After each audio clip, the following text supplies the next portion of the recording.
حضور فرمانے لگے سنو، جب کوئی عورت بچہ پیدا کر لیتی ہے تو آپ اسے اتنا ہی درجہ دیتا ہے جتنا ایک شہید کو درجہ عطا کرتا ہے۔ اور فرمایا جب وہ عورت اس کا بچہ آ جاتا ہے، اب وہ رات کو روتا ہے، وہ اٹھتا ہے، پخانہ اور پیشاب کرتا ہے، اپنے وجود کو آلودہ کر لیتا ہے، تو نبی پاک صلی اللہ علیہ وسلم فرمانے لگے وہ عورت یہ فکر نہ کرے کہ وہ دیکھو مرد تو آرام سے سویا ہوا ہے اور میں اٹھ کے بچے کو صاف کر رہی ہوں، پخانہ پیشاب ہو رہی ہوں۔ میرے محبوب نے ہر مکتبہ فکر کو، حضور نے زندگی اس کے ہر شعبے سے تعلق رکھنے والے آدمی کو عزت دی۔ فرمایا بیبیو، جب تم رات کو اٹھ کے اپنے بچے کی خدمت کرتی ہو، دودھ ڈال کے دیتی ہو، پخانہ اور پیشاب صاف کرتی ہو، تو فرمایا رب تمہیں اتنا ہی اجر دیتا ہے جتنا ساری رات مصلی پہ کھڑے رہنے والے عبادت گزار کو اجر عطا فرماتا ہے۔ اتنا اللہ تمہیں اجر دیتا ہے۔ ہر شخص کے حصے میں، ہر شخص کے حصے میں میرے نبی پاک نے عزت لی، ہر شخص کے حصے میں۔ رسول پاک نے وقار، رشتوں کو حضور نے اتنا مضبوط کر دیا، اتنا مضبوط کر دیا کہ رشتے رشتے نہیں درد بن گئے۔ ماں کا نام آتا ہے تو آنکھوں میں آنسو آ جاتے ہیں، ماں کا نام آتا ہے تو دل تڑپتا ہے۔ یار یہ انقلاب ہے جو میلاد والے رسول نے برپا کیا، ورنہ حضرت طارق ابن عبداللہ کہتے ہیں میں حضور کے اعلان نبوت سے پہلے بھی مکے آیا تھا۔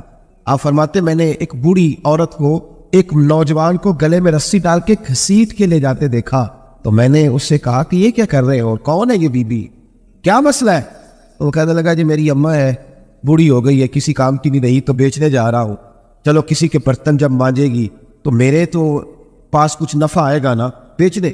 یہ داستانیں نہیں، ابھی بھی جن لوگوں کی طبیعت سخت ہوتی ہے وہ قتل نہیں کرتے تھے ماں باپ، واقعہ سنیے نا آپ نے کہ ابا میرے نام زمین نہیں کرنا تو مار دیا۔ جب کلیجے سخت ہوتے ہیں تو کام ہو جاتا ہے۔ ایک طرف وہ منظر تھا اور ایک طرف یہ منظر ہے کہ حضرت حلیمہ سعدیہ رضی اللہ تعالیٰ عنہ، ان کا نام نہیں ہے حضرت حلیمہ کا مسلم شریف میں، وہ امام زرقانی نے لکھا ہے، ورنہ مسلم سے یہ روایت اپنے اصل انداز میں موجود ہے۔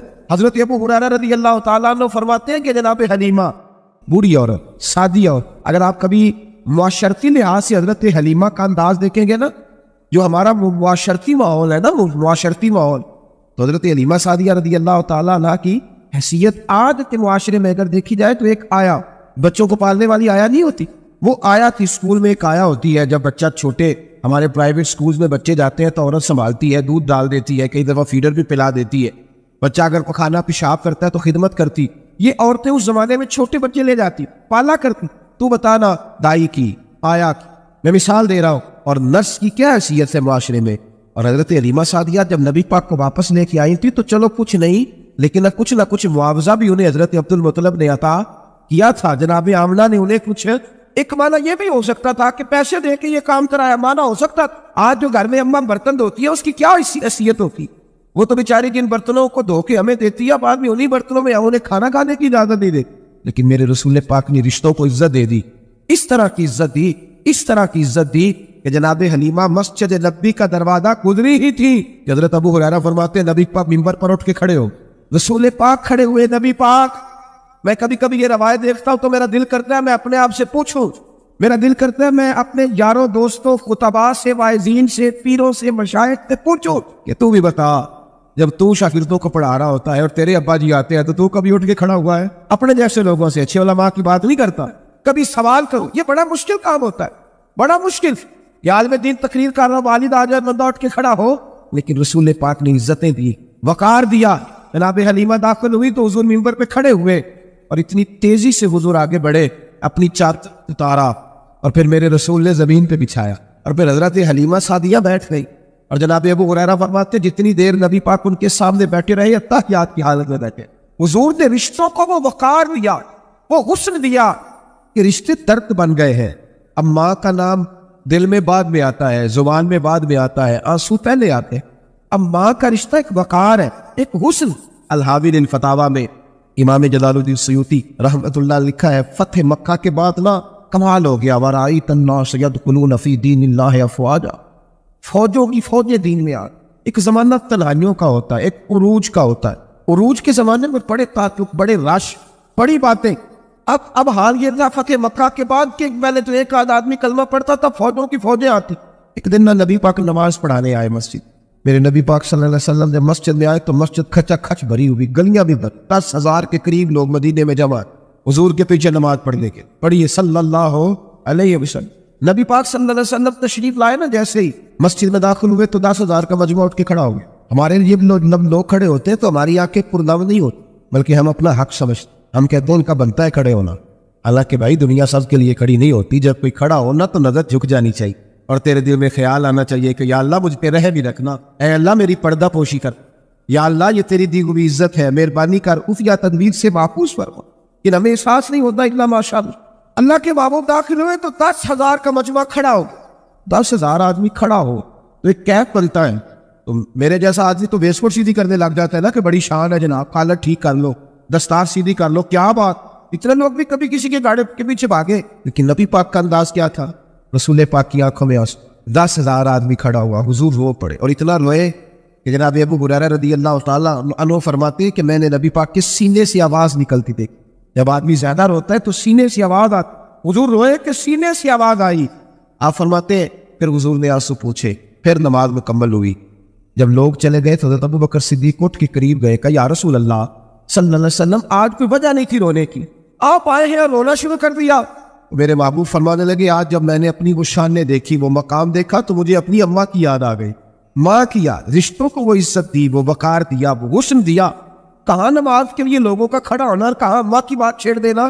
میرے حبیب فرمانے لگے مجھے اپنی اماں آمنہ کی بات یاد آئی، میری ماں نے تو وہ دور دیکھا تھا جب وجود میں کپڑے بھی پورے نہیں تھے، دل کرتا تھا آج اماں موجود ہوتی، میں نماز پڑھانے آتا، اللہ اکبر کہہ کے نیت باندھتا، سبحانک اللہ کے بعد سورہ فاتحہ پڑھتا اور سورہ فاتحہ مکمل پڑھ لیتا کہ میری اماں آمنہ کو کوئی کام یاد آتا، وہ پردہ سرکا کے کہتی بیٹا محمد میری بات تو سننا، تو محبوب فرماتے اللہ کی عزت کی قسم میں نماز چھوڑ دیتا، پہلے ماں کی بات سن کے آتا، میں چھوڑ دیتا نماز، وقار دے دی، وقار، وہ حسن بخشا، وہ توانائی بخشی۔ اسلام کے آنے سے قبل خواتین کی وہ عزت اور وہ وقار قائم نہیں تھا جو اسلام نے عورتوں کو دیا ہے۔ ایک پہلو عورت کا یہ ہے کہ نبی پاک علیہ السلام نے فرمایا یہ ٹیڑھی پسلی سے نکلی ہے، پہلا پہلو یہ ٹیڑھی پسلی سے نکلی ہے، یہ ٹیڑھی ہے، تم اگر سیدھی کرنے کی کوشش کرو گے تو ٹوٹ تو جائے گی لیکن سیدھی نہیں ہوگی، ہے ہی ٹیڑھی۔ میرے ساتھ اس لیے میری مائیں بہنیں ناراض نہیں ہو سکتی کہ میں رسول پاک کی حدیث سنا رہا ہوں، اور حدیث بھی بخاری مسلم کی۔ نبی پاک علیہ السلام نے فرمایا یہ عورت ٹیڑھی پسلی سے نکلی ہے، ٹیڑھی ہے، اس ٹیڑھی کے ساتھ ہی تم نے گزارا کرنا۔ اور کنز الاعمال میں حدیث کے یہ اضافی لفظ موجود ہے، رسول پاک صلی اللہ تعالیٰ علیہ وسلم نے فرمایا عورت بڑی بھی پڑھی لکھی ہو تو اس میں کچھ فطری جہالت پائی جاتی۔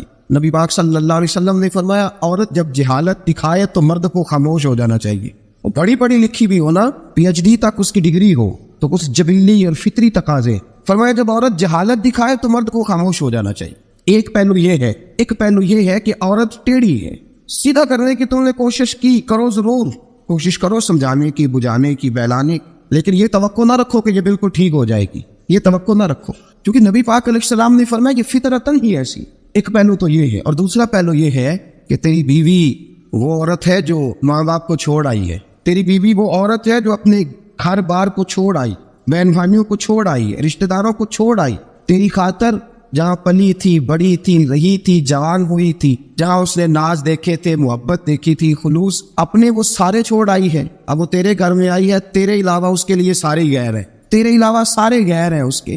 ایک بات یہ بالکل بجا ہے کہ عورت ٹیڑھی ہے، دوسرا پہلو یہ ہے کہ تیرے لیے قربانی بڑی دی ہے اس نے، تیرے لیے اس نے بڑا کچھ چھوڑا، اب تو یہ اسی چکر میں نہ رہا کہ تو ٹیڑھی ہے، تو ٹیڑھی ہے، تو ٹیڑھی ہے، وہ تھی تو ٹیڑھی لیکن وہ ٹیڑھی تیرے لیے سارا کچھ ہی قربان کر آئی ہے، یہ پہلو بھی پیش نظر ہے۔ میرے دوستو جب رسول پاک صلی اللہ تعالی وسلم پہ اللہ نے قرآن نازل فرمایا تو سورہ نساء کی آیت نمبر 19 کے ایک حصے میں اللہ نے فرمایا وَعَاشِرُوهُنَّ بِالْمَعْرُوفِ، عورتوں کے ساتھ نا اچھائی والا برتاؤ کرنا، عورتوں کے ساتھ اچھائی والا برتاؤ۔ اعلیٰ حضرت رحمۃ اللہ علیہ فرماتے ہیں مردوں کو چاہیے عورتوں سے ضرور اچھا سلوک کرے، عورتوں کے ساتھ ضرور اچھا سلوک۔ حضور کیوں فرمایا؟ اس لیے کہ عورتوں کا سفارشی ہمارا رب ہے، بیویوں کا سفارشی ہمارا، وہ کہتا ہے وَعَاشِرُوهُنَّ بِالْمَعْرُوفِ، تم ان کے ساتھ ضرور اچھا سلوک کرو، فَإِن كَرِهْتُمُوهُنَّ، اگر تمہیں ان کی کوئی بات ناپسند ہو، کراہت آئے، کیونکہ اللہ نے پیدا کی ہے نا، اللہ کو پتا ہے عورت کی کچھ باتیں مرد کو ناپسند بھی ہے، فَإِن كَرِهْتُمُوهُنَّ،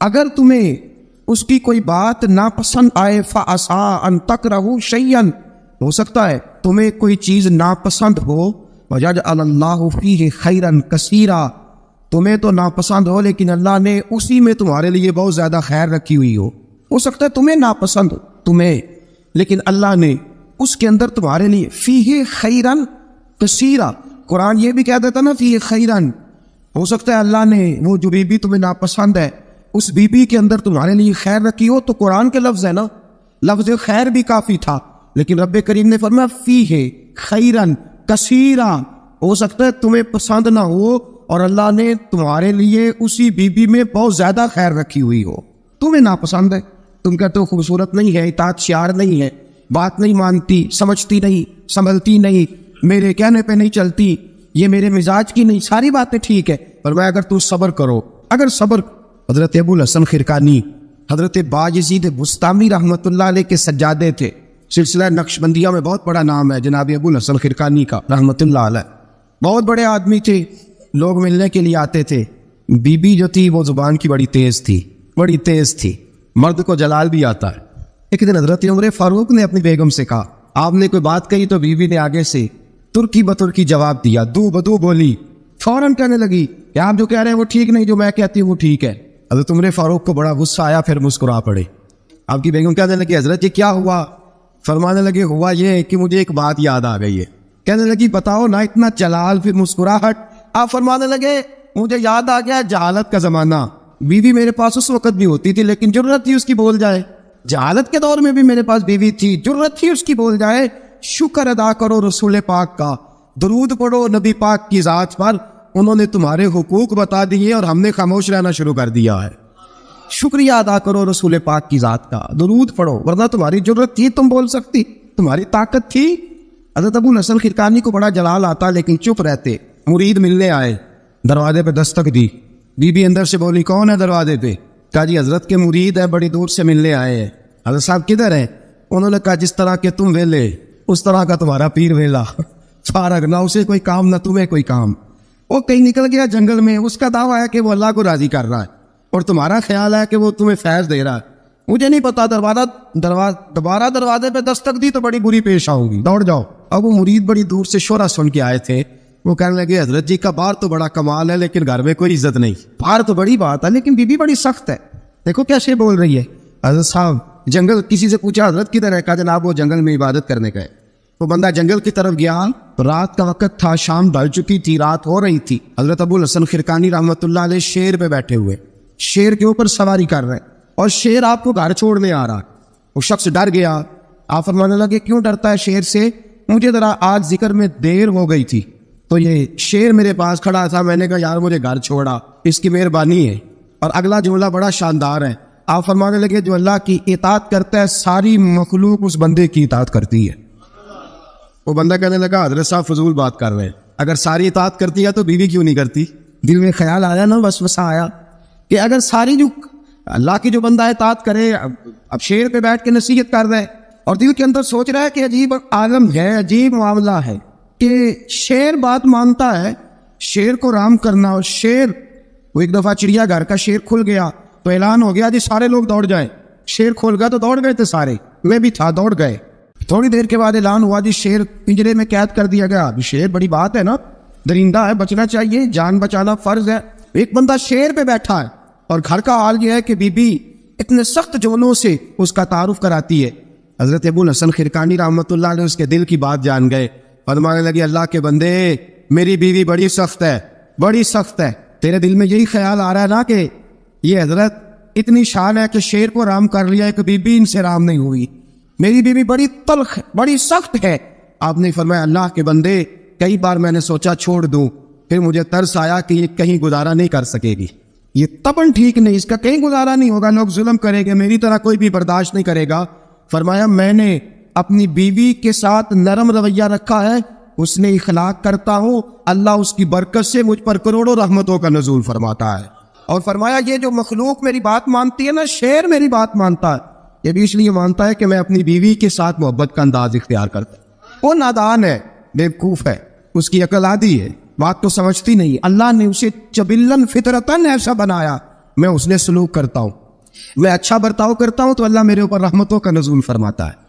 بات یاد رکھے، میں اختلاف نہیں کرتا، عورت کو مارنا جائز ہے، مرد اسے مار سکتا ہے، اگر بات نہ مانے تو نبی کریم صلی اللہ علیہ وسلم نے فرمایا نہ مانے تو پہلے بستر الگ کر دو، اگر پھر بھی نہیں مانتی اس سے الگ ہو جاؤ لیکن گھر کے اندر پھر بھی بات نہیں مانتی تو اس طرح مارو کہ نہ اس کے چہرے پہ اور نہ اس کے وجود پر زخم آئے، اتنی کم ضرب لگاؤ، تادیباً تنبیہاً مارو، مارنے کے لیے نہ مارو کہ جس طرح مارا جاتا ہے جانور کو یا مارا جاتا ہے جلال میں، تنبیہاً تادیباً، اس طرح نبی پاک لیکن سید عالم صلی اللہ تعالیٰ علیہ وآلہ وسلم نے اس ساری باتوں کی اجازت دی، لیکن میرے دوستو اجازت دی ہے، اجازت اور ہے، لیکن میرے محبوب کی سنت اور ہے، اجازت اور ہے سنت اور۔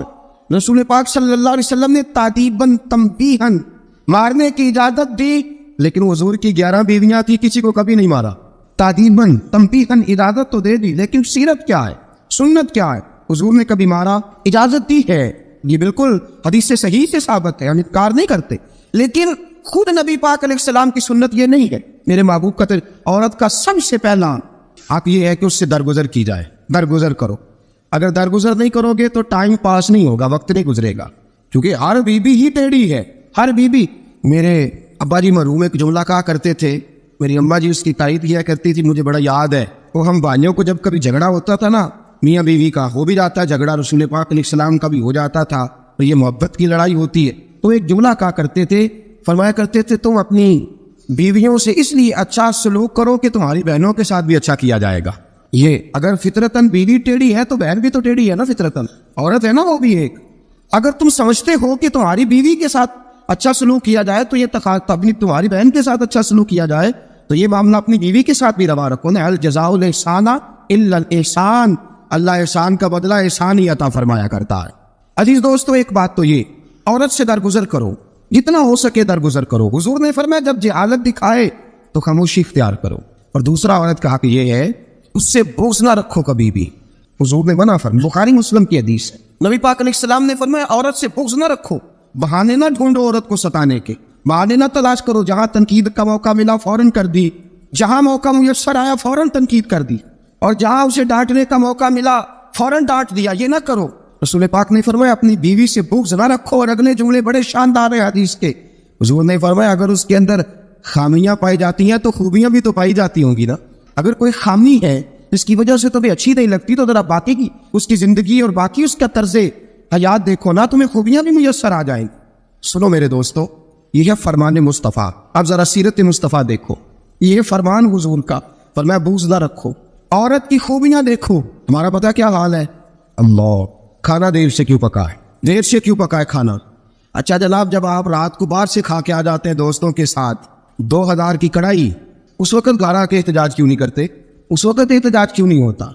تو کڑھائی کھائے آپ، تو مردن غذائیں کھائے آپ، تو اکثر چلے گئے جناب ریسٹورنٹ پہ کھانا کھانے، اور کبھی اگر بیوی نے دیر سے کھانا، وہ آپ کے لیے کھانا پکا کے بیٹھی ہے، تیار کر کے رکھا ہوا اس نے، آپ نے کھایا ہی نہیں، کیا ہوا جی کھانا کھا لو، میں باہر سے کھا آیا ہوں، آج احتجاج کیوں نہیں؟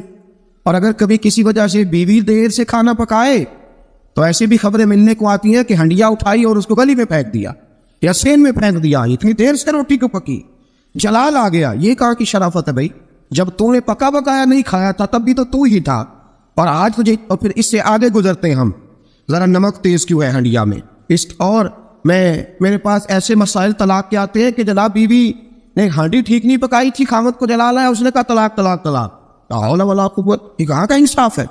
ہنڈیا ٹھیک نہیں پکی، سالن میں مرچیں زیادہ ہیں، روٹی جو ہے وہ جلا دی ہے، تو نے ٹھیک طریقے سے پکائی نہیں، سالن کے ساتھ سلاد کیوں نہیں بنایا؟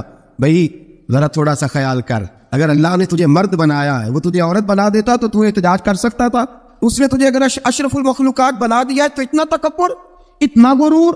سنو رسول پاک علیہ السلام کا طریقہ، بخاری مسلم کی حدیث سے، رسول پاک صلی اللہ علیہ وسلم کی زوجہ سیدہ طیبہ طاہرہ ام المومنین حضرت عائشہ صدیقہ رضی اللہ تعالیٰ عنہ فرماتی ہے، وہ دن جب اللہ نے ہمیں خوشحالی دے دی، وہ دن جب اللہ نے فتح دے دی، اذا جاء نصر اللہ والفتح ورأیت الناس یدخلون فی دین اللہ افواجا، ان فتحنا لک فتحا مبینا کی، جب اللہ تبارک و تعالیٰ نے خوشخبریاں سنائی، بڑا مال بڑا کچھ، فرماتی ہے گھر میں کھانا تیار ہوتا تھا، اگر حضور کو پسند نہیں نہ آتا تھا حضور چلے جاتے تھے، چھوڑ دیتے تھے۔ فرماتی ہے میں نے پورے 9 سال میں ایک بار بھی ایسا نہیں دیکھا کہ رسول پاک نے پکے ہوئے سالن میں سے نقص نکالا ہو، حضور نے کبھی نقص نکالا ہو، کبھی۔ ہم باز ہی نہیں آتے، مہمان جائیں گے کسی کے گھر، اسے کہیں گے یار ذرا نمک لانا تھوڑا سا، یعنی تو مہمان گیا کسی کے گھر اور تو اپنے میزبان کو یہ بتا رہا ہے کہ تمہیں تو نمک ڈالنے کا طریقہ نہیں آتا. ہم انسلٹ کرتے ہیں میزبان کی, ذرا نمک لائیے گا تھوڑا سا.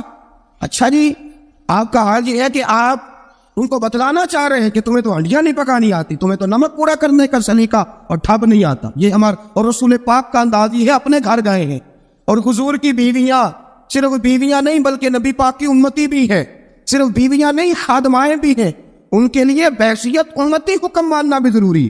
اور جتنی نفاست اور جتنا حسن نبی پاک کی طبیعت میں تھا کسی کی طبیعت میں ہو ہی نہیں سکتا. باوجود اس کے سیدہ فرماتی ہے کھانا پسند نہیں آیا تو چھوڑ دیا, نہیں کھایا. لیکن رسول پاک نے کبھی نقص نکالا, اور یہاں اس بات پہ طلاقیں ہو رہی. اگلی حدیث سنیے. حضرت عائشہ صدیقہ فرماتی ہیں حضور گھر آئے, کہا عائشہ کچھ کھانے کو ہے؟ میں نے کہا حضور سرکے کا سالن بنایا, اور حضور صحیح بنا بھی نہیں. دل میں خیال آ رہا, یہ تو بتا دیا کہ سرکے کا سالن, اور طبیعت یہ کہتی تھی کہ صحیح بنا ہوا نہیں ہے, صحیح بنا بھی نہیں, اور پھر بنا بھی جلدی میں ہے, اور وہ اس قابل نہیں کہ میں پیش کر سکوں. میں نے کہا حضور سرکے کا سالن ہے, آپ ذرا انتظار فرمائے میں پتہ کراتی ہوں. حضور نے فرمایا وہی لے آؤ. اور حضرت عائشہ صدیقہ کے لفظ سے فرماتی ہے کہ میرا دل گواہی دیتا تھا کہ سالن ٹھیک نہیں پکا, میں نہیں چاہتی تھی حضور کی خدمت میں پیش کروں. فرماتی ہے میں نے حضور کے سامنے رکھا سرکہ, روٹی رکھی. فرماتی اب میرا چہرہ اترا ہوا ہے, اب میں امید رکھتی ہوں اس بات کو تبصرہ فرمائیں گے, امید ہے کہ حضور کو جملے کہیں گے, لیکن واہ سلام اس پر کہ جس نے دشمنوں کو بھی قبائیں دی, سلام اس پر کہ جس نے گالیاں سن کر دعائیں دی. کیا انداز ہے میرے محبوب کا, اور کیا خوبصورت طرز گفتگو ہے. حضرت عائشہ فرماتی ہے حضور نے لقمہ منہ میں ڈالا, جیسے ہی اندر لقمہ گیا میں منتظر تھی کہ تبصرہ آئے گا. حضور بول لے, لب کھول لے, حکمت کے موتی رول لے. اور حضور نے کیا فرمایا؟ فرمایا عائشہ کیا خوب سالن پکایا ہے, کیا لذیذ سالن پکایا ہے, کیا بات ہے آج تو کھانے کی, آج تو کیا بات ہے. حضرت عائشہ صدیقہ رضی اللہ تعالیٰ عنہ فرماتی ہے میں ذرا سا اپنا چہرہ مدم کر کے پیچھے ہٹی. فرماتی ہے میں نے رخ پھیرا تو میری آنکھوں میں آنسو آ گئے, میں رو پڑی اور میرے دل میں خیال آیا کہ عائشہ تیرے کتنے بڑے مقدر ہیں, خدا نے تجھے ایسا سرتاج اور ایسا شوہر دیا ہے, کائنات میں نہ پہلے کسی کو ایسا ملا ہے نہ قیامت تک دوبارہ ایسا مل سکے گا. ایسا کوئی محبوب کہیں دیکھا نہ کہیں ہے, بیٹھا ہے چٹائی پہ مگر عرش نشیں ہے, اور ملتا نہیں کونین کو. کیا کیا تیرے در سے ایک لفظ نہیں ہے جو تیرے لب پہ نہیں ہے. دوستو حضرت عائشہ پکانے والی بی بی کہہ رہی ہے کہ صحیح نہیں پکا, اس قابل نہیں کہ خدمت اقدس میں پیش کر سکوں, لیکن میرے محبوب کا طریقہ دیکھو. ہمارا کیا حال ہے. اور بڑی معذرت کے ساتھ آپ میرے اپنے ہیں, آپ سے ایک بات شیئر کرتا ہوں, ہم تو باہر کا غصہ بھی گھر جا کے نکالتے ہیں. ہم تو اپنے سر کا غصہ بھی, اپنے مینیجر کا غصہ بھی, اور جناب اپنے آفیسر کا غصہ بھی گھر جا کے بیوی پہ نکالتے ہیں, اس لیے کہ گہری جگہ پہ پانی ذرا جلدی آ جاتا ہے نا, جملے ٹھیک نہیں. حضرت عائشہ صدیقہ فرماتی ہیں حضور جب بھی گھر کا دروازہ کھولتے تھے, اور آپ جانتے ہیں میرے رسول پاک کو دنیا میں سب سے زیادہ غم آئے, سب انبیاء سے زیادہ دکھ نبی پاک علیہ السلام نے برداشت کیے, حدیث صحیح سے ثابت ہے. لیکن باوجود اس کے فرماتے ہیں جب بھی گھر کا دروازہ کھلا حضور آئے, نبی پاک مسکراتے ہوئے گھر میں داخل ہوئے. حضور مسکرات. بعض تو ایسے نادان دوست ہے کہ گھر میں گئے نہیں اور کرفیو لگا نہیں, بس جناب یہ کیا ہوا, یہ کوئی ڈکٹیٹر گھر میں آیا, یہ کوئی آمر کھپا, کوئی ہلے نہیں, کوئی بولے نہیں, کوئی بچہ بات نہیں کرے, کسی کی ضرورت نہیں, خبردار کوئی بندہ بولے نا. بالکل رسول پاک کی ساری ازواج مطہرات 9 کی 9 بیویاں کٹھی ہو کے حضور کے گرد بیٹھ گئے, ایکا کر لیا ساری کٹھی. اب مطالبہ کیا ہو رہا ہے؟ مطالبہ ہو رہا ہے جناب خرچے زیادہ ہیں, آپ پیسے کم دیتے ہیں, یہ مطالبہ ہو رہا. اور نبی کریم صلی اللہ علیہ وسلم گردن مبارک جھکائے باتیں سن رہے ہیں. حضرت فاروق اعظم آ گئے. حضرت فاروق اعظم کی اپنی صاحبزادی بھی تھی. پردے کی آیات آنے سے قبل کا واقعہ ہوگا یقیناً. جب تشریف لائے اندر داخل ہوئے اور بیویوں نے دیکھا کہ جناب عمر آ گیا تو دوڑ گئی ساری, کوئی اس دروازے کے پیچھے چھپ گئی, کوئی سجرے میں چلی گئی, کوئی سجرے میں چلی گئی. حضرت عمر کہنے لگے تمہیں تمہاری مائیں روئے, اللہ کے نبی کے سامنے مطالبے کرتی ہو اور عمر سے شرم کرتی ہو, تمہیں تمہاری مائیں روئے, اللہ کے نبی کا بھی حیا کرو. حضرت حفصہ جناب فاروق اعظم رضی اللہ تعالی عنہ کی صاحبزادی ام المومنین سیدہ حفصہ رضی اللہ تعالی عنہ پردے کی اوٹ سے چہرہ نکال کے کہنے لگی آپ تو جلالی بڑے ہیں, ڈر لگا ہے, آپ کا تو درہ ہر وقت تیار رہتا ہے نا, ہم دوڑ آئی ہیں. لیکن نبی پاک کے پاس اگر گھنٹوں بھی بیٹھی رہے وہ اتنے کریم ہیں, ناز ہی اٹھاتے رہتے ہیں. حضور ناز ہی اٹھاتے چلے جاتے, نبی کریم صلی اللہ علیہ وسلم ناز اٹھاتے اس لیے ہم ناز دکھاتی ہیں، حضور ناز اٹھاتے اس لیے ہم ناز دکھاتی۔ حضرت عمر فاروق رضی اللہ تعالیٰ عنہ کو خواتین نے یہ جواب دیا، گویا حضور کی سیرت کا وہ مشترکہ پہلو جو ان 9 ازواج مطہرات کی مشترکہ روایت تھی پیش کی۔ انہوں نے کہا ہم سب کا متفقہ موقف یہ ہے کہ حضور بڑے کریم ہیں، نبی پاک باہر بھی مہربان ہیں، گھر کے اندر بھی بڑے مہربان ہیں، حضور بڑی محبت فرماتے، حضور بڑی مہربانی۔ تو میرے دوستو، عورت سے درگزر کرنا، اس کے ناز اٹھانا۔ پھر اگلی بات یہ ہے کہ عورت کا حق کی زوجیت ادا کرنا فرض ہے۔ اب چونکہ شرعی مسئلہ ہے، توجہ طلب امر ہے، حضور نے فرمایا جو مرد اس قابل ہو شادی ہی وہ کرے۔ حضرت عثمان بن مظعون رضی اللہ تعالیٰ عنہ کے بارے میں حضور کو پتہ چلا کہ تو ساری رات نماز پڑھتا رہتا ہے، نفل پڑھتا رہتا ہے ساری رات۔ نبی کریم صلی اللہ علیہ وسلم نے حضرت عثمان بن مظعون رضی اللہ تعالیٰ عنہ سے فرمایا میں نے سنا ہے تو سارا دن روزہ رکھتا ہے، ساری رات نفل پڑھتا ہے۔ حضور ہاں، رب کو راضی کرتا ہوں۔ اور میں اللہ کے بندے، تیرے لیے میرا اسوہ حسنہ زیادہ اہمیت کا حامل ہونا چاہیے۔ میں روزہ بھی رکھتا ہوں، افطار بھی کرتا ہوں، میں نماز بھی پڑھتا ہوں اور آرام بھی کرتا ہوں، میں اپنی بیوی کے پاس بھی جاتا ہوں، اس کے حقوق بھی ادا کرتا ہوں۔ فرمایا میں وہ سارے کام کرتا ہوں جو تجھے کرنا چاہیے۔ رسول پاک علیہ السلام نے فرمایا سن، تیرے ماں باپ کا بھی تجھ پہ حق ہے، تیرے وجود کا بھی تجھ پہ حق ہے، تیری آنکھ کو آرام کی ضرورت ہے، اس کا بھی تجھ پہ حق ہے۔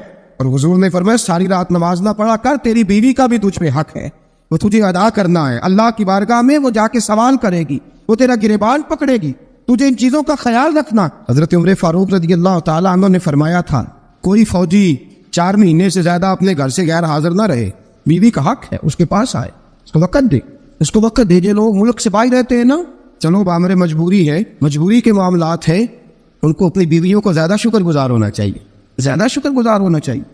حضرت فاروق اعظم رضی اللہ تعالیٰ عنہ نے فرمایا وہ خامد بڑا خوش نصیب ہے جو گھر میں نہیں رہتا لیکن اس کی بیوی پھر بھی باحیا رہتی ہے اور اس اپنے خامد کے بستر کو وہ کبھی آلودہ نہیں ہونے دیتی۔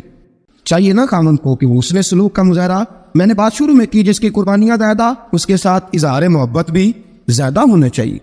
عزیز دوستو، اس سے آگے چلیے، نان و نفقہ۔ رسول پاک علیہ السلام نے فرمایا جس طرح اپنے کپڑے پہنو اسی طرح اپنی بیوی کو بھی پہناؤ، جس طرح کا کھانا اپنے لیے پسند کرتے ہو اس طرح اپنی بیوی کے لیے بھی۔ میں نہیں آپ سے کہتا کہ آدھی کڑھائی دکان پہ کھائیں آدھی گھر لے کے جائیں، میں یہ نہیں کہتا، لیکن میں رسول پاک صلی اللہ علیہ وسلم کی حدیث سے آپ کو آگاہ کر رہا ہوں۔ سید عالم صلی اللہ تعالیٰ علیہ وسلم نے فرمایا جو کھاؤ وہی بیویوں کو بھی کھلاؤ، جو پہنو وہی بیویوں کو بھی۔ اب سنیے اس سے اگلے لفظ حضور کے، نبی پاک علیہ السلام نے فرمایا 1 دینار وہ ہے جو بندہ اپنے غلام کو دیتا ہے، بڑی بات ہے۔ 1 دینار وہ جو اللہ کی راہ میں صدقہ دیتا ہے، 1 دینار وہ جو بندہ اپنے دوست احباب کی خدمت کر۔ فرمایا یہ سارے ہی دینار خرچ کرنا بڑے اچھے ہیں، لیکن فرمایا سب سے زیادہ ثواب اسے اس دینار کا ملے گا جو وہ اپنی شریک حیات اپنی بیوی پہ خرچ کرے گا۔ سب سے زیادہ اسے اس کا اجر ملے گا جو اپنی بیوی پہ وہ پیسہ خرچ کرے گا، سب سے زیادہ اس پہ اجر ملے گا۔ ایک ہے نان و نفقہ، اور اعلیٰ حضرت نے لکھا کچھ اضافی خرچہ بھی دو اسے، اور جب اسے تھوڑا بہت اضافی خرچہ دو تو بعد میں حساب بھی نہ مانگو۔ حساب اعتماد ہونا چاہیے، تمہیں اعتماد ہونا چاہیے کہ تمہاری بیوی وہ غیر شرعی حرکت نہیں کرتی، لیکن اگر تم اسے اضافی خرچہ دو تو اس سے حساب دیکھیں۔ اس میں کتنے میٹھے پہلو ہیں، ہو سکتا ہے کہ اس کے میکے میں کوئی حاجت ہو اور وہ کسی طریقے سے پوری کرتی ہو سکتا ہے کچھ ایسی ضروریات زندگی ہو جن کو وہ اپنے خامند کے سامنے بیان کرنا اپنے خاندان کی عزت کے لائق نہ سمجھتی ہو، اسے دو خرچہ اضافی، لیکن بعد میں اس سے استفسار نہ کرو۔ ہاں اگر تمہیں شک ہے کہ کوئی ایسا کام ہو رہا ہے جو گھر کی عزت کے خلاف ہے، پورا اختیار حاصل ہے تمہیں بات کرنے کی، جاگیے ذرا، آنکھ کھولیے اور میری بات بڑی توجہ سے سنیے۔ نبی کریم صلی اللہ تعالیٰ علیہ وسلم نے فرمایا اس پر مال خرچ کرو۔ اور ایک اور شرعی مسئلہ آپ کو بتا دوں، خاوند ہو کنجوس، کٹھن مسئلہ ہے نا، اور وہ بیوی کو ضرورت کے پیسے بھی نہ دیتا ہو تو اس عورت کو اجازت ہے کہ خاوند کی اجازت کے بغیر اس کے پیسے لے کے استعمال کر سکتی ہے، شریعت نے اجازت دی ہے نا اسے۔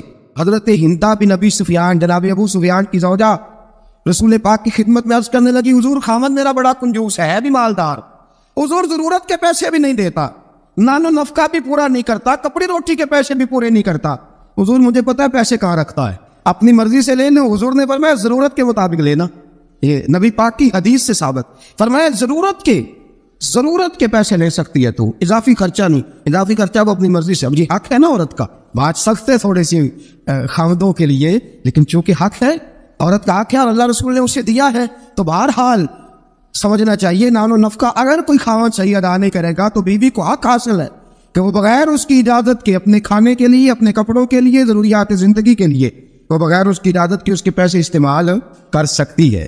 عزیز دوستو، نبی اکرم صلی اللہ علیہ وسلم نے یہ سارے حقوق بیان فرمائے۔ اب ذرا آگے چلیے، اس سے اگلی بات ہے خاوند کا اپنی بیوی کے ساتھ حسن سلوک کرنا۔ اب دیکھیے میرے محبوب نے کیا فرمایا، فرمایا خیرکم خیرکم لأہلہ، تم میں سب سے بہترین شخص وہ ہے جو اپنے گھر والوں کے لیے بہتر ہے، سب سے بہترین۔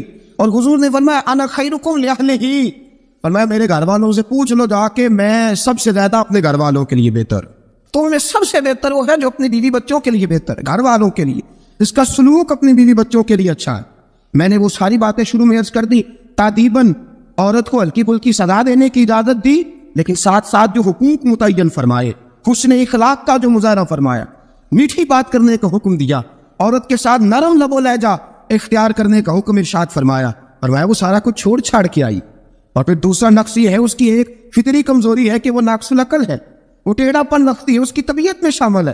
تو اعلیٰ ظرف ہے، تو مرد ہے، اللہ نے تجھے افسر بنایا، تیرا کام ہے کہ اس کے ساتھ حسن سلوک کرے۔ نبی اکرم صلی اللہ تعالی علیہ وسلم کی پیاری زوجہ سیدہ طیبہ طاہرہ حضرت عائشہ صدیقہ رضی اللہ تعالیٰ عنہ فرماتی ہے، میں حضور گھر میں ہوتے تھے تو بے تکلف گفتگو کر لیتی تھی، بے تکلف، جو مجھے کہنا ہوتا تھا میں بغیر جھجک کے نبی کریم علیہ السلام کی خدمت بابرکت میں بات عرض کر دیتی تھی۔ فرماتے ایک موقع ایسا آیا کہ حضرت صفیہ رسول پاک کی زوجہ فرماتی ہیں کہ اونٹ میرا کہیں گم ہو گیا، میں رونے لگ گئی، اونٹ گم ہوا اور میں رونے لگ گئی۔ صفیہ فرماتی ہے رسول پاک صلی اللہ علیہ وسلم تشریف لائے اور نبی پاک علیہ السلام نے پہلے اپنی مقدس چادر مدثر والی اور مزمل والی کملی، فرماتے حضور نے اس کے ساتھ میرے آنسو صاف کیے، اور آنسو صاف کر کے حضور نے کچھ ایسی باتیں چھیڑ دی کہ میں نے ہنسنا شروع کر دیا۔ نبی پاک دلجوئی فرما رہے ہیں، رسول پاک صلی اللہ علیہ وسلم دلجوئی فرما رہے ہیں۔ فرماتی ہیں یہ انداز حضور ہمارے ساتھ اختیار۔ حضرت عائشہ صدیقہ فرماتی ہیں میں چھوٹی سی تھی، جب حضور کے گھر آئی میں اپنی سہیلیوں کو کہتی کہ فلانے ٹائم حضور گھر نہیں ہوتے، آ جانا، مل کے کھیلیں گی، آ جانا۔ فرماتی چھوٹی سی تھی، جب رسول پاک کے حرم میں داخل ہو گئی اپنی سہیلیوں کو کہتی حضور فلاں وقت نہیں ہوتے، آ جانا، مل کے کھیلیں گے۔ فرماتی ہیں بچیاں میرے ساتھ کھیلتی اور حضور کبھی بے وقت آ جاتے، جو آنے کا وقت نہ ہوتا کسی کام سے آ جاتے۔ فرماتی ہیں جب حضور آتے تو میری سہیلیاں چھپ جاتی۔ ایک دن ایسا ہوا کہ وہ ساری بچیاں چھپ گئیں۔ سبحان اللہ، قربان جائیں رسول پاک کے طرز پر، انداز محبت پر۔ فرماتی ہیں حضور اٹھے، ارے حضور سے کوئی چیز چھپ تو نہیں نہ سکتی۔ اور حضرت فرماتے ہیں اور کوئی غیب تم سے نہا ہو بھلا، جب خدا ہی نہ چھپا رہا، جب خدا ہی نہ چھپا، جب اللہ نہیں چھپا تو اور کیا چیز چھپے گی۔ نبی پاک نے جب اپنے رب کا دیدار کر لیا اللہ کے کرم سے تو باقی پیچھے کیا رہ گیا، حضور سے کچھ۔ حضور اٹھتے اور جس دروازے کے پیچھے کوئی بچی چھپی ہوتی حضور اسے پکڑ کے لاتے، لا کے حضرت عائشہ فرماتی میرے پاس بٹھاتے، پھر دوسری کو پکڑ کے لاتے، تیسری کو، چوتھی کو، پانچویں کو، سب کو پکڑ کے لاتے اور رسول پاک فرماتے جانا نہ، جب تک تمہارے پاس موقع ہو عائشہ کے ساتھ کھیلتی رہنا، جانا نہیں، جانا نہیں۔ حضرت عائشہ فرماتی ہے میری سہیلیاں گھر جا کے، اپنے گھر جا کے وہ بتلایا کرتی تھی کہ عائشہ بڑے نصیبوں والی ہے، عائشہ بڑے مقدروں والی ہے، ایسا گھر والا ملا ہے جو اس کے کھیلنے کا بھی خیال رکھتا ہے، جو اس کی تفریح کا بھی خیال۔ رسول اکرم صلی اللہ تعالی علیہ وسلم کا انداز دیکھیے نا۔ لیکن عائشہ صدیقہ فرماتی ہے مسجد نبوی میں حبشی بچے نیزوں سے کھیل رہے تھے، نیزوں کے ساتھ کھیل رہے تھے، اور نبی پاک علیہ السلام نے فرمایا عائشہ ادھر آؤ، بچے حبشی مسجد کے دروازے پہ نیزوں کے ساتھ کھیل رہے ہیں، کھیل دیکھو گی؟ عائشہ صدیقہ فرماتی ہے میں نے کہا حضور دیکھوں گی۔ تو رسول پاک صلی اللہ تعالی علیہ وسلم نے نا اپنے جبہ مبارک کے اندر، اپنی چادر مبارک کے اندر مجھے چھپا لیا، میری صرف آنکھیں نظر آتی تھی۔ فرماتی ہے میں نبی پاک علیہ السلام کے مقدس مغل مبارک کے اندر چھپی وہ کھیل دیکھتی رہی، دیکھتی رہی، دیکھتی رہی اور محظوظ ہوتی رہی۔ حضور نے فرمایا عائشہ بس کریں اب۔ فرماتی ہے میں نے کہا نہیں ابھی اور دیکھنا ہے۔ فرماتی ہے رسول پاک کے لفظ ہے بس کریں اور دیکھنا ہے۔ فرمایا حضور پھر کھڑے رہے۔ رسول پاک کی چاہت اور حضرت عائشہ صدیقہ کی چاہت، جب نبی پاک نے بحیثیت شوہر اپنا اسوہ حسنہ پیش کیا تو کس انداز میں پیش کیا؟ فرمایا نہیں جب تک تو کہے گی میں کھڑا دکھاتا رہوں گا۔ حضرت عائشہ صدیقہ رضی اللہ تعالی عنہا فرماتی ہیں جب تک میں دیکھتی رہی رسول پاک میری خواہش کے لیے کھڑے رہے۔ دو جہاں کے بادشاہ، دو جہاں کے والی، فرماتے ہیں کہ بی بی اس کی چاہت کے لیے حضور کتنی دیر کھڑے رہے، کتنے کام کرتے ہیں ہم اپنی بیویوں کی چاہت کے حوالے سے، اور کتنا ہم وقت صرف کرتے ہیں صرف اس لیے کہ آج چلو بیوی کی خواہش ہے اور ہم تھوڑی دیر کے لیے کچھ وقت ایسا نکالیں جو فقط ہمیں ایسا دے جس سے اس کی طبیعت کو ہم تھوڑا خوش کر سکے۔ نبی اکرم صلی اللہ تعالیٰ علیہ وآلہ وسلم کا انداز دیکھیے نا. حضرت عائشہ فرماتی کہ اللہ کے محبوب علیہ السلام ایک جنگ سے واپس آئے تو فرمایا عائشہ میرے ساتھ دوڑ لگاؤ گی. ہم سمجھتے ہیں تہذیب کے خلاف ہے, میں تو بڑا مہذب ہوتا ہوں جی, میں بڑا مہذب آدمی ہوں. اور ایک اور مصیبت ہے ہمارے ہاں, نبی پاک صلی اللہ علیہ وسلم عورتوں کے ساتھ گھر کا کام کاج بھی کراتے تھے. کیا خیال ہے آپ کا؟ عورتوں کے ساتھ گھر کا کام کاج بھی کیا خیال ہے آپ کا؟ ویسے یہ سنت ہے نا نبی پاک صلی اللہ علیہ وسلم. آپ کو جتنا مرضی کو تانا دے یہ بیوی کا مرید ہو گیا ہے, جوروں کا غلام ہو گیا ہے, آپ کہہ سکتے ہیں میں مصطفیٰ کی سنت ادا کر رہا ہوں, میں نبی پاک صلی اللہ علیہ وسلم کی. اور نوجوان فخر کرتے ہیں باہر نکل کے, میں نے نہیں کبھی بولنے دیا اسے. بھائی یہ اعلیٰ اخلاق کی بات نہیں ہے جو تو سنا رہا, یہ اعلیٰ اخلاق والی بات نہیں کہ تو باہر بیٹھ کے کہہ دی بات اس کی ضرورت ہے میرے سامنے بول جائے. یہ اعلیٰ اخلاق کی بات نہیں ہے, یہ اعلیٰ یہ کوئی ضرورت والا معاملہ ہے. عورت پہ ضرورت دکھانا بھی کوئی کمال ہے. رسول اکرم صلی اللہ تعالیٰ علیہ وسلم نے فرمایا عائشہ دوڑ لگاؤ گی؟ حضرت عائشہ صدیقہ فرماتی ہے کہ میں جوان تھی, میرا وجود اس وقت پتلا تھا, میں نے کہا حضور لگا لے دوڑ. حضور سے زیادہ کوئی مہذب نہیں, نبی پاک سے زیادہ کوئی تہذیب کا علم بردار, نبی پاک سے زیادہ کوئی باوقار نہیں. لیکن میرے دوستوں یہ انداز حضور نے کیوں اختیار فرمایا؟ تیری اور میری تربیت کے لیے اختیار فرمایا, تجھے اور مجھے درس دینے کے لیے اختیار فرمایا. اور نبی پاک سے زیادہ مصروف بھی کوئی نہیں. اگر کوئی یہ دعویٰ کرے کہ بڑا مصروف ہوتا ہوں, میں کیسے وقت نکالوں اپنی بیوی کے لیے؟ رسول پاک کی زندگی بڑی مصروف زندگی ہے, بڑی معنی خیز زندگی, ایک ایک لمحہ میرے محبوب کا مصروف ہے. لیکن آپ انداز کیا اختیار فرماتے ہیں؟ عائشہ چلو دوڑو. حضرت عائشہ صدیقہ فرماتی ہیں دوڑ لگائی اور میں جیت بھی گئی. دوڑ لگائی بھی, حضور پیچھے رہ گئے, میں آگے نکل گئی. فرماتے ہیں رسول پاک نے مجھے کھجوریں بھی عطا فرمائی, نبی پاک نے مجھے پانی بھی پلایا. دوڑ کے دوڑتی دوڑتی تھک گئی. فرماتی ہے پھر ایک موقع آیا, حضور نے فرمایا عائشہ آج پھر دوڑ لگا لو. فرماتی ہے میرا وجود تھوڑا موٹا ہو گیا تھا, تھوڑا سا وجود میرا بھاری ہو گیا تھا. رسول پاک نے فرمایا لگاؤ دوڑ. عائشہ صدیقہ فرماتی ہے دوڑ لگائی تو حضور جیت گئے. رسول پاک جیت گئے, میں پیچھے رہ گئی. حضور نے فرمایا عائشہ جو پچھلی دفعہ کا بدلہ ہو گیا, میں نے آج تمہیں کہا ہی اس لیے تھا کہ مجھے پتا تھا آج ہار جاؤ گی. اب وہ والی چستی اور وہ والی پھرتی تم نے نہیں رہی, اب تم ہار جاؤ گی, یہ میں نے بدلہ لیا ہے. حضرت عائشہ صدیقہ فرماتی ہے جب سیدہ عائشہ یہ انداز یہ حدیثیں بیان کیا کرتی تھی تو رویا کرتی تھی, آنکھوں میں آنسو ہوتے تھے. فرماتے ہیں ایک میں اس دن بڑا روئی حضور کی محبت پہ. ایک بوڑھی عورت ہمارے گھر آئی, بوڑھی عورت فرماتی ہیں کہ اس کے ہاتھ کے اندر لاٹھی تھی, لاٹھی ٹیکتی ہوئی آئی, اور جب اس نے باہر سے آواز دی فرماتی ہے رسول پاک جھٹ سے چارپائی پہ بیٹھ گئے. میرے رسول پاک نے بڑی جلدی سے کپڑا ٹھیک کیا, حضور جلدی سے اٹھے, اس بوڑھی کا استقبال کیا, اسے بٹھایا, اسے کھلایا پلایا, خدمت کی. حضور اس کے سامنے بیٹھے رہے, پرانی باتیں نبی پاک کرتے رہے. بتائیے فلاں کا پھر کیا حال ہے, وہ فلاں موقع پہ پھر کیا بنا تھا, پھر کیا ہوا تھا. سیدہ طیبہ طاہرہ عائشہ صدیقہ فرماتے ہیں مجھے سمجھ نہ آئی ماجرا کیا ہے, معاملہ کیا ہے, یہ بی بی کون ہے, حضور نے کیا کس قسم کا تذکرہ چھیڑ دیا ہے. سیدہ عائشہ فرماتی ہیں بی بی چلی گئی, میں نے سمجھا بڑی کوئی معزز عورت ہے. حضور نے اتنا اکرام کیا, اتنا احترام کیا, اتنی خدمت کی, جاتے دفعہ کھجورے تحفے میں عطا فرمائی. بڑی کوئی معزز باوقار پتہ نہیں کون عالی مرتبت عورت ہے. حضرت عائشہ صدیقہ فرماتی ہیں حضور نے جب اس عورت کا تعارف کرایا فرماتی ہے میرے دل سے دعا نکلی آپ واقعی اللہ کے سچے رسول ہیں. وہ بی بی کون ہے؟ رسول پاک علیہ الصلوۃ والسلام جب وہ بی بی گئی, حضرت عائشہ صدیقہ فرماتی ہے رسول پاک کی آنکھوں میں آنسو آ گئے. میں نے کہا حضور بی بی کون ہے؟ حضور رو پڑے. نبی پاک تھوڑی دیر کے بعد آنسو پوچھ کے کہنے لگے عائشہ یہ ختیجہ الکبریٰ کی سہیلی ہے, یہ ختیجہ کی سہیلی ہے. ہم مکے میں جب رہا کرتے تھے جو ہمارے پڑوس میں رہا کرتی تھی, یہ ختیجہ کے پاس آ کے بیٹھا کرتی تھی, یہ ختیجہ کے پاس آ کے دکھڑے بیان کیا کرتی تھی, یہ ختیجہ کے ساتھ وقت گزارتی تھی. ہم نے بڑے دکھ اکٹھے دیکھے ہیں, ہم نے بڑا کرب کا زمانہ اکٹھے گزارا ہے. اب کافی عرصے کے بعد یہ بھی مدینے منتقل ہوئی, مجھے خبریں مل رہی تھی. آج جب آئی ہے تو مجھے وہ ختیجہ کی وفاؤں والا دور پھر سے یاد آیا ہے, وہ ختیجہ کی محبتیں پھر سے یاد آئی ہے, وہ ختیجہ الکبریٰ نے جو میرے ساتھ کٹھن وقت گزارا تھا, وہ جو دکھوں کی وادیاں میں نے اور ختیجہ نے کٹھے سر کی تھی, وہ شیب ابی طالب کے دن جو میں نے اور ختیجہ نے بھوک میں کاٹے تھے, وہ اوجڑیاں میرے سر پہ جو کافر رکھتے تھے, اور ختیجہ محبت اور پیار کے ساتھ کہتی تھی سونیا غم نہ کرنا, اللہ بڑی عزت عطا فرمائے گا. مولاي صل وسلم دائما أبدا على حبيبك خير الخلق كلهم مولاي صل وسلم دائما أبدا على حبيبك خير الخلق كلهم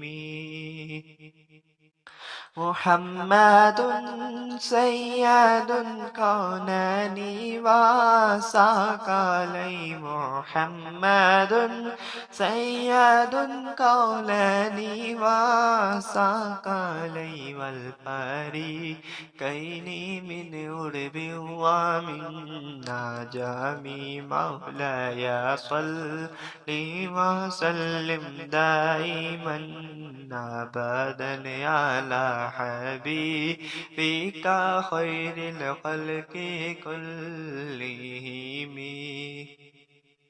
هو الحبيب الذي ترجى شفاعته